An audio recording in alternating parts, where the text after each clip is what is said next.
We are hearing a lot these days about heroin addiction epidemic, but what we don't hear a lot about is one of the common complications that can result even after sobriety. Yeah, it's a virus often transmitted through shared needles. Joining us now with what experts say we need to know about it is Local 12 medical reporter Liz Bonis. Liz. Good evening. Experts that we talked to at TriHealth say this virus known as hepatitis C, cases of it have exploded in the tri-state and around the country. The consequences can be lifelong and heartbreaking to those who live through addiction. Someone introduced me to heroin and it was over from there. Julie Baird has been sober now for 21 months. She says her son Quinten, who's now 11, and her mother's prayers have kept her from giving up. I think that God will listen to your prayers and that a parent can save her child.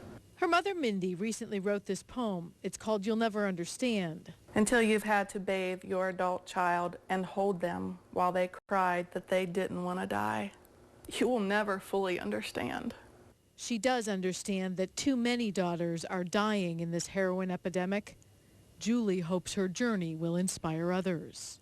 Just thanks for not giving up on me. Part of the reason, however, she wants to share this story is that now that she's sober, she's also being watched for signs and symptoms of another silent epidemic.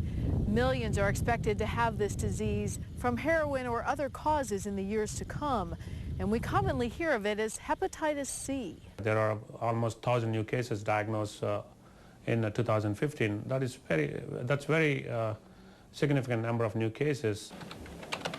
Dr. Raja Chatalavada is a specialist in treating hepatitis C.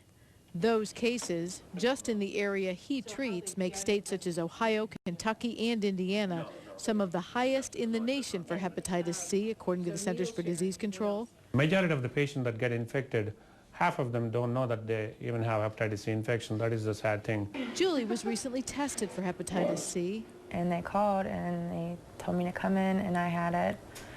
And it sucked. I thought like, oh, it's gonna happen to me. Like I thought nothing could happen to me. Julie's body appears to be fighting this virus off on its own. For others, however, if they don't get treated, it is a major public health burden.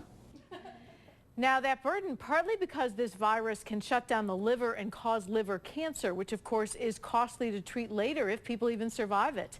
The medication's also a problem for some because they're very expensive and many cannot afford even the co-pays if they do have insurance. Paula?